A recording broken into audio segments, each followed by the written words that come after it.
Blog Talk Radio. Are you ready to take a bite out of the competition? Are you looking for ideas to make your business better? Welcome to the Core Business Show with Tim Jacquet, sponsored by Apple Capital Group.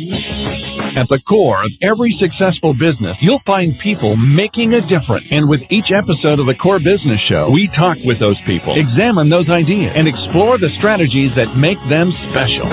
Now, the host of the Core Business Show, Tim Jacquet.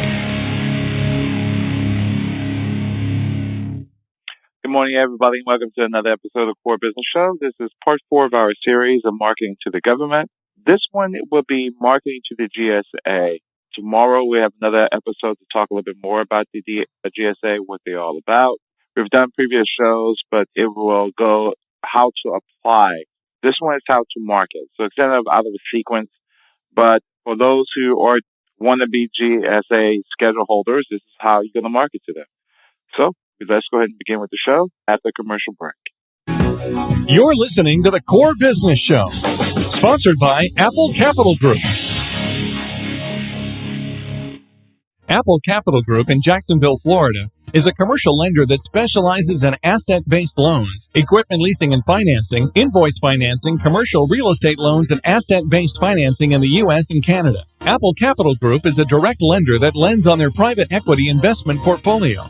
90% of most loans are decided within 2 hours, and vendor funding within 24 hours after documents are completed, with a one-page application. No slow no's, just a quick decision and a fast yes.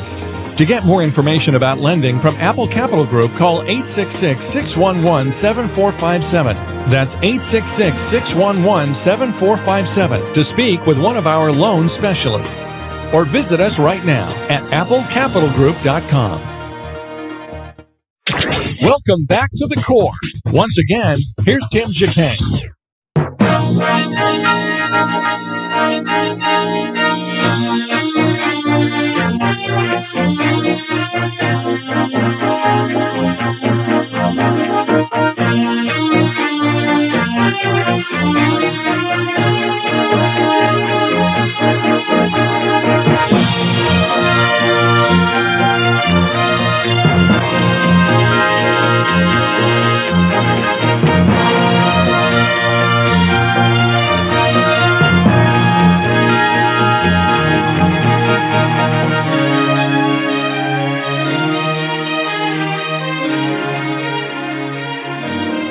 We've already talked about using the GSA schedule as a key part of your marketing effort, and we also talked a little bit about the requirements that you have for administering the schedule. So we're going to talk about how we do some of those things, how you modify it, for instance. We talked about some of the possibilities of going in and requesting a change to the schedule.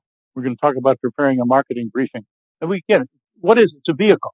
It's a vehicle. You know, the GSA has been called the Walmart of the government. They provide provisions to buy virtually everything, and everything is available in the commercial market. The things that they don't buy are the things that are not available in the commercial market, fighter planes and aircraft carriers and that sort of thing. Once you have a schedule and you start to get orders and so on, and you have your audits, as long as you've administered crisply and your files and your records pass audit and so on, you're building a good relationship with that officer. And as those orders are performed, if you perform them 110%, instead of just 100%, then you're building a relationship with that client, that customer. As I said, you have to pay the industrial funding fee, and that's done in the month after a particular quarter. Every month after a quarter where you've had business, you must send a check to GSA. Some people get a GSA schedule, and they don't do any marketing, and they never get any orders. You know, when in marketing school, at sales school at IBM, we were told you must touch a customer some way every day. You send them an email, you call them on the phone, you stop by and see them, you send them a little handwritten note, you somehow make contact with a customer every day. And that's one of the things that we have to get across, I guess, here is the key to all of this is the ability to market yourself, market your company, market your service. And the point we're trying to make with the GSA schedule is that's a tremendous vehicle for you to have. When you walk into a government office and you convince them what it is you do, they want. If they look at 268-day cycle to get to you, they're not going to deal with you. They're going to find somebody that does the same thing you do, who's also been calling on and has a schedule. It's a door opener. It's an entree into your customer set. I have one guy who got a schedule 2 years ago. He didn't have an order yet because he hasn't been doing the marketing. And I understand, in a small business, I've never been in business that's probably as small as you. I've been in facilities that had maybe 700-800 people, which I guess would not really be small. But in that type of a setting, I had to do a lot of things that I wouldn't have done in a bigger setting. In addition to being the contracts and procurement manager for that facility, I also was responsible for the cafeteria. And I understand it. And I got the complaints of when the hot links were too hot and so on. Just by way of saying that in a small business, you have to do a lot of things. And I understand you do. You're running the business. You're running a machine shop. You're running the machines. So you don't have time to do a lot of these things. But you have to take the time at the beginning of every day. We used to put on our blackboard who we were going to call the next day, how we were going to contact that person the next day. And that's one of the techniques. You have to be disciplined on that, to make those marketing calls, whether they be emails, whether they be phone calls, whether they be personal notes, whether you stop by the guys down the street, you stick your head in for morning coffee. Somehow you have to make sure these clients, these customers know who you are, what you do. And the schedule is an entree into the government. Obviously, it's not going to work with your commercial customers. But your commercial customers don't have that 268-day time lag either. When you convince them when you convince them they want to do a machine shop action with you, how long does it take for you to get a contract? They just say, do it, right? Gee, you got it today. Yeah, it happens right away. Government is not going to happen. I can recall, I mentioned the cafeteria. We had something that had broken in the cafeteria, and we had to have a welder to come in to fix it. So I looked in the phone book, and here was the welder, within a mile of the plant. So I called him up and said, here, we need you to weld such and such. Can you come in today? Yeah, I'll make it there this afternoon. What's your bill going to be? It'll be $200. Okay, that's fine. Okay, and he said, no, you understand, you have to pay me when I come. I said, well, no, you submit an invoice and so on. And no, he said, you pay me when I come. He said, I don't step in the door unless you're there with the payment. We hired him, sure. Yeah. We needed him, right? And he was a small businessman. He didn't have the provision. He was a welder. He welded out of his truck. He didn't have the provision the ability to send us an invoice and wait till it went through the process and then a check got cut and mailed to him. He said, I get it paid today. So we went and got the controller of the facility to write a check on the spot. Okay, we already started there with the industrial funding fee. The end of the quarter, that following month, you have to report. You have to also upload your price list to GSA Advantage. And I said, the software that they provide to do that is very difficult to use. Very difficult to use. In fact, they sent me their price list just the other day. And it was in a very small font, nothing around it other than a couple of type lines and with about 6 spaces between each line. So you read the first and you thought, was this all that's in here? And you only page, well, yeah, here's another line down here. And here's it's a total. And it had been done using the software that the GSA provides. And so I sent him an email. I sent him the name of the guy that we recommend because he does a good job and he's relatively inexpensive. Say, get with this guy and get this thing prettied up because you're never going to sell anything off this thing. And so the reason for doing this is that so when you walk into your customer's office, you don't have to carry that whole GSA schedule contract, 150 pages. They extract from that a price list. And the price list is more than prices, terms and conditions. It governs how quickly you're going to deliver and that sort of thing. So that's a subset of that overall contract. And so they put it up on GSA Advantage so that your customer can easily go and see that. You don't have to carry this thing in and distribute it every place you go. It used to be when you got a GSA schedule. And some of them, when you're talking to somebody like IBM, the schedule was thick as this. And it was a full-size page. And the requirement on that of when you got that schedule was that you had to print umpteen thousand copies of those. And that anybody in the government that would request that, you'd have to send that copy to them. And, when back before the days of stuff like this, when I would go into a customer, I would always have a copy of that schedule in my briefcase and leave it with the customer. We printed thousands of those things. You don't have to do that anymore because it's on GSA Advantage. These are all things that we've talked about. We're going to show you how to access the GSA Advantage and the e-library to get information. We need to register for e-buy. That's going to be a requirement. so that they can get to you via eBuy. We can download publications from the Vendor Support Center. That's a whole area that's set up for your support, to support vendors, not only for the GSA Advantage, but to help you during the time that you're performing your contract, to help you administer it, to give you assistance. And again, that's not because they're altruistic. It's because they need you to be able to do these things in order to satisfy their clients, who are also your clients. Again, pay the fee quarterly, and it's 0.75%. I had an interesting discussion with one contracting officer that she said the discount we were offering wasn't big enough. I said, well, you really have to increase the discount by 0.75%, because in effect, that's a discount. At the end of the 3-month period, I no longer have that 0.75%. That's a discount. Well, if you put it that way, because that's out of your pocket. I mean, you're not getting that money. You're giving it to GSA. Again, the GSA Advantage, you can use it for competitive research because you can see your competitors' prices. You can at least see what they have on their schedule. And if you're in there at $100 and they're in there at $95, you know you're going to have to discount in order to get a particular deal below $95. Now, you don't know how far you're going to have to go, but you know you're going to have to go below 95 in order to get that. You're probably going to have to. And the government can use this if they've decided that they want to restrict something to a particular class of contractors. They can use this to go in and find those folks.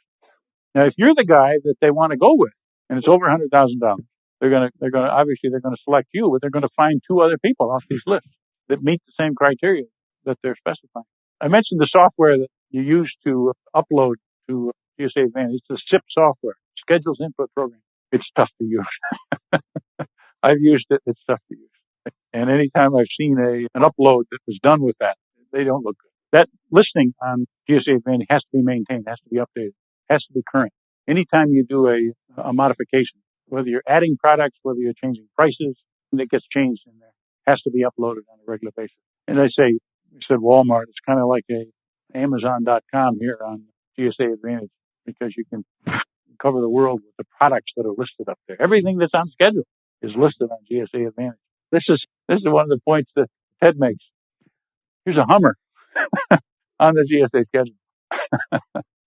You got an extra, at the end of the fiscal year, you got an extra $162,000. You can buy a Hummer.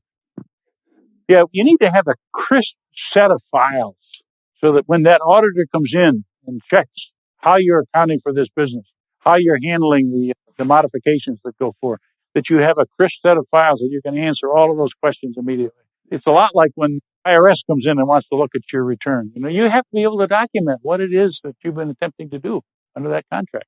And if you can't, then you're going to get dinged. And you need to keep a separate file for each of the orders that you get. Those are really separate from the contract file. The contract file covers the thing that you signed, any modifications to that, the price list, and so on. Each order references that contract, but is a separate little deal. It has to be filed separately and accounted for separately. Because, the reason being that you have to be able to show, particularly in the services area, you have to be able to show an accounting between the hours that you recorded, that you're attempting to bill for, back to that order, directly to that individual order that you got. And then from that individual order, you have to be able to go to the invoice that you submitted to the Navy who were buying those services. You don't submit the invoices to GSA. They go to the people that bought the service. So each order has to be separate because they're standalone. They're auditable, standalone. Now that, when you're a 2 or 3 or 5 or 10 person company, that's a file drawer. And one person in the company has got to be designated that with that responsibility, make sure that gets done, because you're going to be audited. When you get a little bigger, you get a little more sophisticated, then you can have databases and that sort of thing. But you have to have separate files for those, and you have to have a master file for the bit of words here on the audit. The audits are going to come in. You have to be able to match everything to the invoice. One of the reasons they want to do that is because they need to verify that you've paid the correct IFF. They want to see the invoices that are behind the amount of money that you paid in the IFF. Yeah, we talked earlier about how you can modify the contract. You can always add new products. You can change the prices. You can always change the prices downward. They love to have you do that. They also are quite adamant that if products are no longer available, they want them off the schedule. Because when somebody goes to GSA Advantage and looks at your price list and there's something on there that's no longer available, they waste time. They come to you and I'm sorry, that's no longer available. Well, why is it still on your schedule? So when you have to make sure that the schedule stays current. When products go away or services go away, get them off the schedule. Changing prices. There's a couple of provisions. You can always lower the prices, but there's a couple of provisions where you can raise them. You can raise the prices of products as the marketplace changes. Now you have to show that the marketplace has changed in order when you go in. You say, look, I'm selling this for $10, but see, the marketplace has got this up to $12 now, and here's the invoices where I've sold them in the commercial marketplace for $12. So I want to change my price to $11.50. I'm going to give you a discount off that commercial price. You can do that 3 times a year, no more often than 3 times a year. There's another provision for services where you can tie your price change to a particular index that's published by the federal government, Department of Labor or Commerce.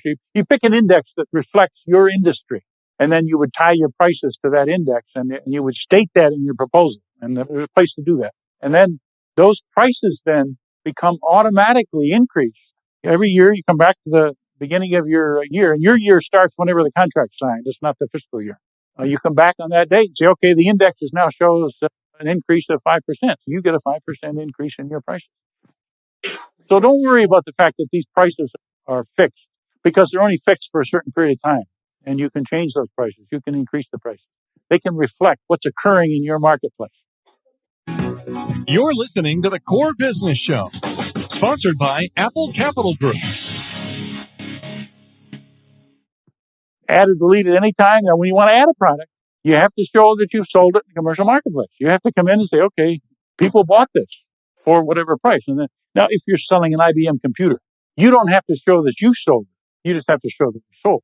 See, when you're a reseller, you don't have to show that somebody sold it, right? Somebody sold it. And there's a lot of ways of establishing that. Product prices can be changed. The labor categories. You can't go and willy-nilly make changes to either your products or your labor categories unless they're reflected in your commercial price list. Everything has to relate back to the commercial price list. That's the whole basis for these GSA schedules. These are commercial products, commercial services sold in the market. When we had by furniture manufacturers, we didn't have the invoices for the rates. So the government makes some provision that you can go in on a cost basis if you don't have the basis, the way to show the commercial prices. So I offered that. I said, look, we can come in and show you the cost build up to get to these rates. No, I don't want to do that. Don't want to do that. Well, can we show you that what we would have charged? Yeah, we can do that. So that's why we went. But we had to use these commercial price lists as the basis for those rates. Unfortunately, as I say, he didn't have anybody who had paid specifically that rate for that service. But he had gotten the service and he had an invoice that showed he'd gotten the service. Another point we talked about, those orders are not between you and GSA. Those orders are between the agency that's doing the buying. That's why orders have to be kept separate. Order has to have its own file, its own separate file. Has to stand alone because you have to be able to relate what you provided to that particular order and go from that order to the invoice and then to the IFF. The schedule contract is going to have some requirements in it as to what has to be on your invoices. And those invoices have to be in accordance with those requirements. So that's another thing. Once you get the contract, you got to sit down the person that's responsible for doing the invoicing and say, okay, this is what the contract says. This is what has to be on my invoices. And they have to comply with them. They might get somebody like Mary Sue has had who will bounce your invoices. And they will. If they're not in accordance with the requirements of the contract, they get bounced. And then the 30 days starts over again when you put your new invoice. She's got a different situation, but it's somewhat related to that. If you have a current contract where you're in some agency doing it, maybe it'd even be a minor effort doing maintenance on something. Get into the government agency. You've got access at that point. You've got access that nobody else has if they don't have a contract with that agency. And depending on what kind of access you have, it isn't classified agency. Go up and down the halls, find people, talk to people, go to the cafeteria when people are there at lunch, talk to people. Make sure that the people you have assigned there that are doing the maintenance, keep their ears open. What do you hear about the new job coming down the pike? And make sure they let you know that. It's a tremendous increase to your marketing abilities to have people in the agency. If you have a situation where you need to team with somebody in order to respond to a particular requirement. See, the government uses teaming arrangements. In the commercial marketplace, that's often called restraint of trade. But in the government marketplace, the government recognizes that some of their requirements are unique enough that not one company is maybe going to be able to supply all the requirements. So that they encourage teaming agreements where people can team to get a particular contract. Now, in a teaming agreement, and we have some more words on that later, one of the team members becomes the prime contractor and the other team member becomes the subcontractor. But the point we're trying to make here is that those team members have customers. They have other customers other than what you have. And you need to work with them to find out who those people are, how you can get to them, what are their phone numbers, what kind of things are they buying? Are they buying in other areas, things that you could provide? And it's a tremendous resource to be able to use team members to help you market your services. Every agency forecasts what it's going to be buying. Make sure you check those agency forecasts on a regular basis. Have somebody in your organization that once a week or once a month, probably more likely once a week, go to those agency websites and check the forecast. The sooner you find out about something, the sooner you're going to be able to respond to it. There was another study done about 20 years ago, probably 30 years ago now. It said that if the first time you hear about a requirement is when the solicitation comes out, you've got less than a 5% chance of winning that because you didn't have any input at all into what went into that solicitation. Now, that's not as bad as on the GSA schedule because these are standard products. And if you're one of those three that they come and get prices from, then you do stand a chance of winning. But they haven't done what Clay was describing. You pick somebody 1,000 miles away, so it affected the price. But I guess the point I'm trying to make is that you have to have done the marketing. You have to have had some input into this thing. There's all kinds of free publications that are out there in your particular industry. And read those because there's all kinds of things that are mentioned in those. In the IT industry, there must be probably 150 different publications that deal with what the government is buying, what's the current trend, what software are they looking at, and so on. And just be aware of all of those things in your particular industry so that you can adjust what it is you do to accommodate those changes. And see, it's all driven by the budget process. In order to get the money for what they wanted to buy today, they had to do a budget submission 2 years ago or a year ago. And that budget submission then is what drives what they're telling you on their websites. You know, what are the practical things that you take into account when you start to do this initial marketing in an area like this? You're a small business. Get the phone book, get a map, and draw a circle, maybe 50 miles, and look up every federal agency that's in that circle, and then determine which ones of those federal agencies that are in that circle that you'd like to address. Because your marketing capabilities as a very small business are somewhat limited. You're limited by geography. So if you've got somebody that's in this that you can go and see, that's the best marketing you can do. Yeah. I would do that starting tomorrow. And practical reasons for that. Number one, you got to do that anyway. You've got to do your marketing independent of whether or not you have a GSA schedule. And when you do that marketing and you get business in that area, it supports getting the schedule. So the two are hand in glove. The Office of Small Disadvantaged Business Utilization. Each agency has an OSDBU that you can contact, and their sole purpose is to help the agency do business with small businesses. That's their whole purpose. So they can tell you about incumbents. And that's valuable information for a couple of reasons. One, they can tell you when the contract's going to be over, and so it's going to be a reprocurement action. So you start your marketing and get in line for that reprocurement. It's important to you because you can become a subcontractor to those guys, the incumbents. And if you become a subcontractor, you start to have credentials with that government agency. So they know you now. Make sure when you're a subcontractor, make sure that you get to talk to the ultimate customer. Some prime contractors will put in their subcontract, hey, you can't have any contact with my customer. Hey, resist that. You want to be able to contact that customer. You want to be able to contact the government agency. And you don't necessarily have to agree to that kind of a term in a subcontract. Even if they put that in because they say, hey, I'm not going to give you the contract unless you accept that. Well, you accept it. But you go to the cafeteria when you're there and you run into somebody, right? All these government people have name tags on. We had people at IBM that practically lived in the Pentagon. They knew everybody in the Pentagon. They knew everybody that would ever have any impact on their business in that Pentagon. Now, obviously, you're not going to be able to do that. You got to run the business. But when you have one of these arrangements, you have a subcontracting arrangement, you have an arrangement with the customer directly, get yourself into that agency and meet people. These OSDBU also can put you in contact with the teammates because they know when the procurements are coming down. They know when there's going to be one that says, hey, this is going to be tough for a small business to do, but here's another guy that has another part of that capability. He'll mention it to you. Why don't you team with so-and-so? The e-buy is one of the things that you're going to have to look for. And as opposed to GovBizOps, the requirements that are going to be listed on e-buy are for schedule orders. So you're not dealing with people with the rest of the population. You're only dealing with people that have schedules. Only competing with people that have schedules. And you must register it, and that's a pretty straightforward process. It's not like the SIP software. And your response would be submitted through that website. So you would, instead of having to write a letter and mail it and so on, you would submit your response through that website electronically, which makes it easier, makes it much quicker. Once you get with a particular government customer, you want to try to find out who the decision makers are. Who's going to decide who's going to buy this? Who's going to decide what you're going to buy?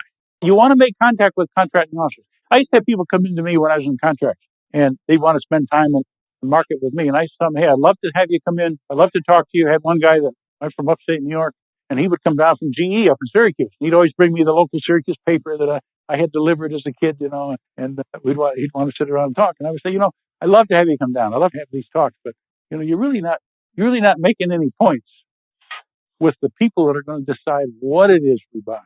And you want to be dealing with those folks. You have to deal with the contracts officer. And one of the things that I would do for them is say, okay, you need to be talking to so and so and so and so and so. So that's an asset that you can have. Once you find out who the contracting officer is, then you can find out from that person who the technical people are that you need to be marketing to. When you're going to meet with a customer, you need to have a briefing. You can't just walk in at that first meeting and sit down and talk about the weather or your dogs or whatever. You need to have a reason for being there. You need to have a briefing. You need to be spelling out what it is you do and why what you do is going to be an advantage to this activity. And make it specific. Once you find out what that agency does, what that particular office does, make your briefing specific to what they do. Now, this could be a cost thing. I mean, you have marketing materials, right? And they kind of across the board. Well, it's going to be difficult to modify those for each of these customers. So when you're doing your across the board marketing stuff, whether they be brochures or whatever, try to do it in such a way that they're easy to modify so that you can spit out another couple of versions to fit this particular customer situation.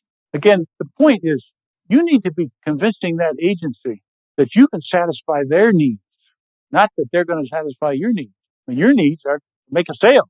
Their need is to get a particular requirement addressed. So you've got to show them that you can solve their problems. You can meet their needs. Sometimes you'll go to an agency where the people don't really know how to do this. They don't know how to do a GSA schedule order if you're in there trying to sell them on the schedule. GSA has an instruction book for them. Tell them exactly how to do it. Sometimes they look at you like they're suspicious that you're trying to pull the wool over their eyes. Now, here's the GSA instruction book that shows you exactly how to do this. The question that Clay had, if he's in Pennsylvania, they get a proposal from Oregon and another one from Southern California for delivery in Pennsylvania. Part of the reason they might have done that is because the guy that's doing the marketing had furnished those names. All right, he knows you can beat them because they're in Oregon. So you might furnish those names. Here's a couple of other people that do the same thing that I do. No guarantee that it's going to work. No guarantee they're going to select those for the other two guys. Worth a shot. But when you're talking about services, anytime they're going to buy services, they're going to have a statement of work or a scope of work. And somebody has to write that statement of work. Let me tell you, I wrote them when I was working for IBM and furnished them to the contracting officer, and that's what became back in our contract. So there's no reason why you can't offer to write the statement of work for them to assist them. You can even do such things as write a white paper and submit that to your technical customer and say, this is relating to what we talked about on your requirements. This is a suggested solution to answering those requirements. And many times, that's the way it'll come back in the solicitation.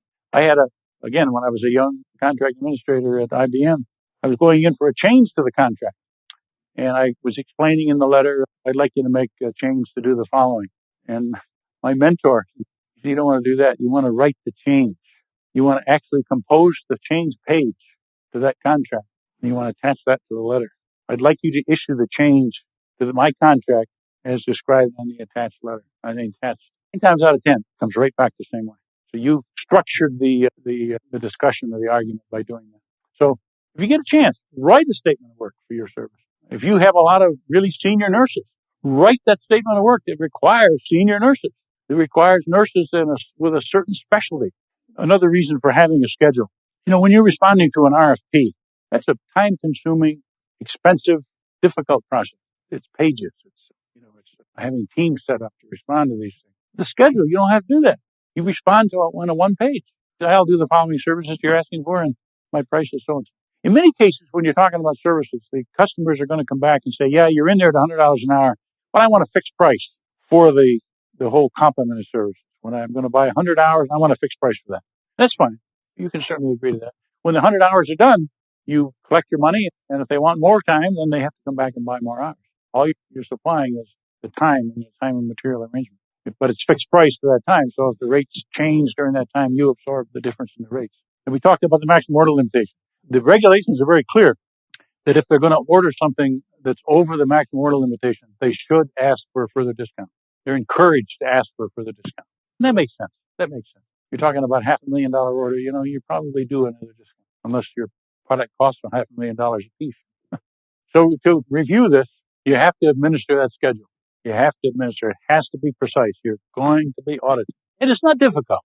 It just means somebody has to be assigned to do that. Somebody has to have that as part of their job description. You have to keep the schedule current. If products go off, they have to come off. If you want to add products, go ahead and add them, assuming that you can support the commercial prices. Network with your GSA customers.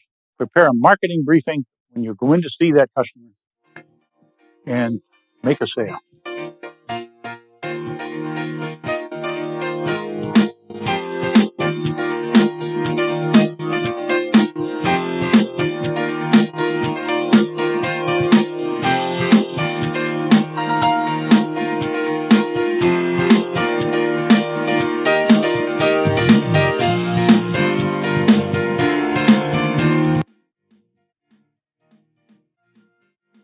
Well, that was marketing to GSA. So we're going to continue probably another a series of selling to the government.